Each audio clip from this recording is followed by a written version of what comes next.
So tonight I watched a film that came out last year. It premiered at the Sundance Film Festival in 2013, and then got limited release last year. And I meant to see it. It was one of those movies that I was like, oh, I must see this last spring, and I didn't make it to it. And it only played for like a week, so then I missed it, and I was really pissed.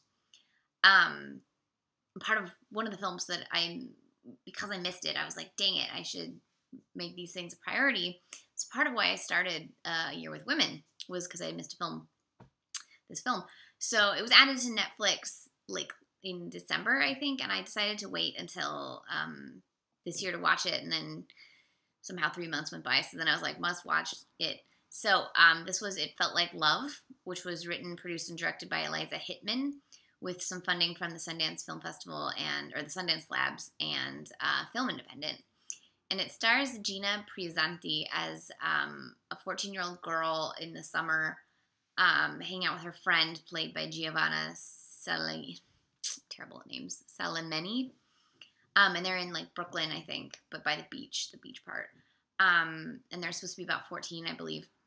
And the friend has a boyfriend, and Gina's character, Lila, does not.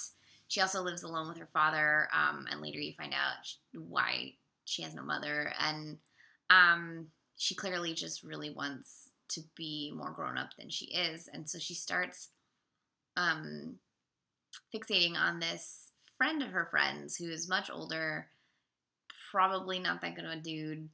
And she just sort of gets herself in one situation after another that's just inappropriate. And she gets a little in over her head. And the film doesn't necessarily have a plot in that. It doesn't go like A, B, C, this happens, that happens, they save the school or whatever. It's not one of those it's more character driven, everything that happens is internally within her. And I thought it was beautifully shot. The cinematographer is Sean Porter. I'm not sure what else he shot, but it looks gorgeous. I read a lot of reviews of people hated the movie because they felt like nothing happened and the girl is just 80 minutes of a teenage girl looking sad. And I'm like, that's kind of what it is. But having been a teenage girl and having been the third wheel a lot as a teenage girl, I was like, I feel this. I really feel this. And, it's one of those moments where I want to be like, why is it that we can have the same sort of action movies over and over and over again, and everyone's like, yeah, set pieces.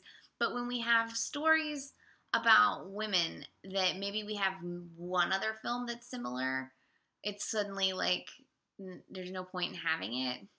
I hate that. Yes, it is in some extent similar to Fish Tank, but it's not even close to being the same film. Not just because one's in England and one is in Brooklyn, and the socioeconomic backgrounds of the girl in Fish Tank is very different than the girl in this film. But also, so can we have two movies about girls who are 14 who want to sleep with older people and they're getting way in and out of their head? We should have more than one film like that, because I don't know, there's different points of views and women experience life differently and they want to tell different stories, and we should be able to do that, and then people bitch about it, and it's just ugh, I hate everybody. And one person was complaining about the music, and I was like, the music is part of the point. This girl is in this world where that's the music she hears, and so she thinks it affects her, and that's why that music is that way. That's why that music's there. It's sometimes I feel like movies that doesn't tell you everything, but everything's there, but you have to put it together yourself. I think people aren't patient enough to put the things together to get what's happening, and that really pisses me off. I also think that the version of a teenage girl that Hollywood has mostly shown is the peppy, Judy Garland from the MGM era, right? And poor girl was on Speed, And then you have Gidget and things like that. And then you have the teenage girls from I love Valley Girl, but you have the Valley Girl, and you have Cher from Clueless and things like that. You get a lot of the viewpoint of the popular girl and things like that, but you don't like The Breakfast Club, you have Ali Sheedy, right? And you get like a little bit with her. And obviously she has to change the way she is because she's too weird. But you don't often get a film that's all about the awkwardness of being 14. Um, because all of the teenage, you have to be like the smooth teenager that doesn't really exist in order to be a teenager movie, right? And that's just not okay. If we have more movies that are like what it's really like to be at the various ages, especially the ages where you're growing, I feel like that's important. Not only just to capture it, but to um, let other people know that how you feel is normal, and that's how a lot of people feel. So I think this is a great film and kind of an important film. And I think it's one that's filmed on like no budget, like a really super micro budget, but it totally doesn't look like a micro budget film. Like, so kudos. And I look forward to more from her because she's clearly got an interesting voice. And I definitely want to see more from Gina Brisanti because God, she's beautiful and she really, really knows how to emote from her eyes. Oh, there was one scene that I particularly thought was great where she's convinced her friend to leave her friend's Sweet 16 to go to this party. Totally inappropriate, horrible, people like grody party that they should just not be going to. And she drinks too much and then she's in the bathroom and the friend has to help her like throw up and then the girls are just like being totally rude and so her friend just sort of leaves her on the bathroom. And I liked that one because there's this shot where she pulls her friend's hair back and it just felt so real, and leaving the friend too when she just won't.